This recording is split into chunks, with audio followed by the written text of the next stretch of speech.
What's up, Thrashers, and welcome back once again to the Thrash Maniac 99 YouTube channel as I am adjusting this stupid thing right now. And welcome back to yet another album review, and today I am talking about one that I've never heard of, a band I never heard of, and I'm glad I've listened to them now. The latest offering from Laceration with ERODE. This comes out on July 26th on 20 Buck Spin, which 20 Buck Spin's kind of been on a roll as of late. Well, more than on a roll. They've been kind of on top of a lot of other labels. But yeah, this is the second album from this California-based... It was listed as death thrash band, but I think they're more old school death metal with thrash moments. And yeah, this is my first time checking out this band, and I was curious to hear what I was going to get myself into. And holy shitballs, this might be up there among some of the best old school death metal I have heard this year thus far. And, well, first things first, it is produced by Matt Harvey from Exhumed and mixed and mastered by Greg Wilkinson from Autopsy. So, really interesting duo there in terms of production. And first things first, I know I said that earlier, but second things second. The production sounds insanely great on this entire album. Like, the recording quality and the tones of everything is spot on. The mix is perfect. Like, the bass is audible. The drums sound clear. The guitar tone sounds thick and chunky. And, well, the vocals sound really raspy. In fact, the vocalist, who's also their rhythm guitarist, I can't remember the guy's name, but he, to me, kind of sounds like a mix match between John Tardy of Obituary and Martin Van Druden from Asphyx.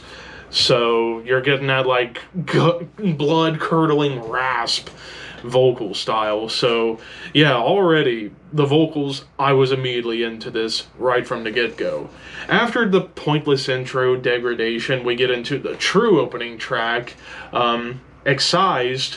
This one definitely has some thrashy riffs on here on top of blast beats, but man, the triplet chugs just come alive on this song, as well as like the lead work. Lead work from top to bottom on this entire album.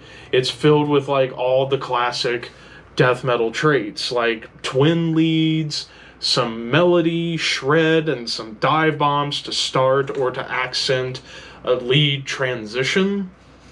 And this song certainly kind of showcases that in a really big way, with twin harmonies and melody all over the place. This song pretty much set the tone for the rest of the album, as sadistic enthrallment after a sample. Then I start to begin to hear a band that I think this could be very comparable to, and that's Blood Red Throne.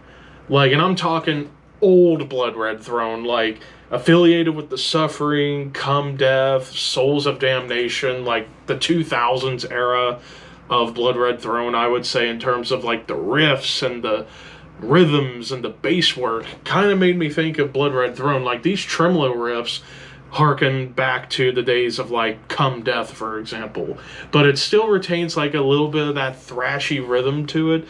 Grooves and chugs galore. Vile Incarnate, this one is where you start to get some other influences coming in, primarily Decapitated, and I'm talking early Decapitated, like Winds of Creation and Nility.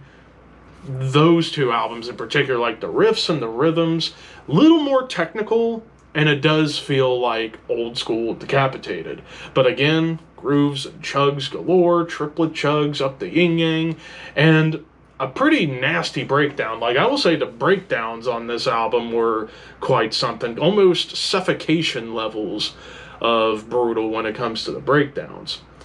And then, yeah, you had an interlude track with Dreams of the Formless. However, it's a musical interlude. It's like lead guitars and acoustic guitars.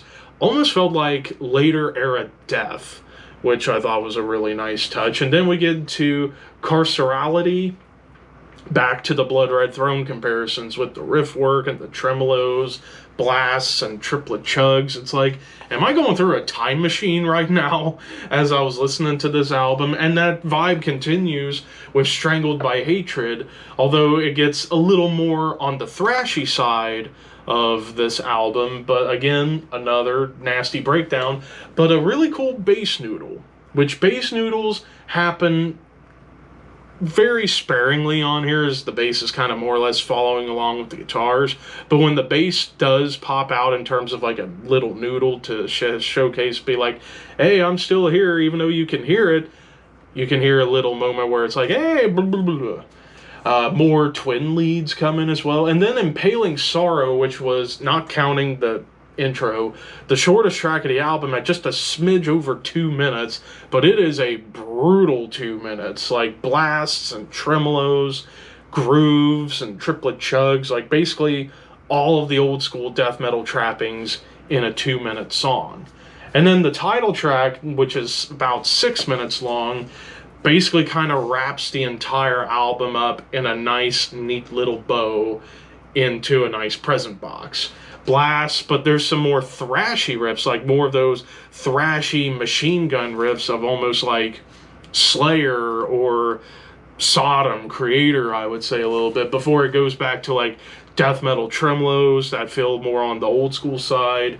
But it does retain a little bit of a thrashy bite and breakdowns with off time to it to add a little extra dimension and flair. And probably some of the best leads on the entire album, with melody and harmony and shred, and of course a nice triplet chug to round things out. And yeah, I'm just gonna flat out say, apart from the only complaint I had about this album was the intro. I think if you just cut that intro out, I would probably give this a 5 out of 5. But you know what? I'm still going to go 5 out of 5. I think this is a fantastic old school death metal album from a new school band, because it kind of features elements of bands within that like more old school sounding death metal that I like, whether it be actual old school death metal bands or bands from 20 years ago reviving old school death metal. So I would say if you are a fan of like Blood Red Throne, Early Decapitated, Skeletal Remains, Malevolent Creation, definitely check this out. This was a badass fucking album, and if I can remember, I will purchase this. But those are just my thoughts and opinions. What did you guys think? Let me know in the comments below. Don't forget to like, comment, share, subscribe, all that fun stuff. Thank you for watching. Keep your horns high and your dreams wet. Thank you for your patronage.